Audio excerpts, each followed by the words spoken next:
જિલ્લા પંચાયતની ચૂંટણીમાં ઉમેદવારોએ ફોર્મ રજૂ કર્યા છે। પાલનપુરના મડાણાગઢ જિલ્લા પંચાયત સીટ માટે ગોવિંદ ભટુકા એ ઉમેદવારી પત્ર રજૂ કર્યું છે। ભાજપ માટે ગોવિંદ ભટુકાએ ઉમેદવારી નોંધાવી છે।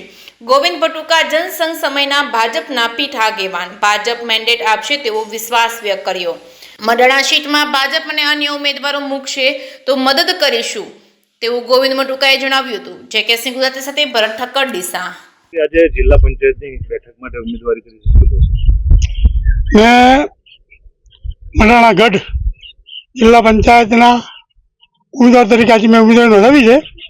મેં ભારતીય જનતા પાર્ટીમાં ઉમેદવારી નોંધાવી છે અને ભારતીય જનતા પાર્ટીને મને પૂરો વિશ્વાસ છે કે એ મેન્ડેટ પણ મને આપશે અને હું જીતીને પણ બતાવીશ। અને આ મડાણાગઢની જિલ્લા પંચાયત લડવાનું કારણ છે કે જો સારા વ્યક્તિઓ નહીં લડે, આ ચૂંટણી નહીં લડે તો કદાચ પબ્લિકને ભોગવવાનો છે અને રજૂઆત કરવાવાળા પણ જોઈશે।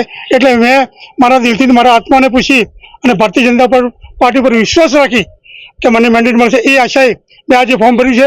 એટલે મેં ભારતીય જનતા પાર્ટીમાં જ ફોર્મ ભર્યું છે। મેં કોઈ વિદ્રોહ કરવાની શરૂઆત કરી નથી અને હું કરવાનો પણ નથી। આજે ભારતીય જનતા પાર્ટી કોઈ પણ ઉમેદવાર આવશે તો હું ટેકામાં રહીશ।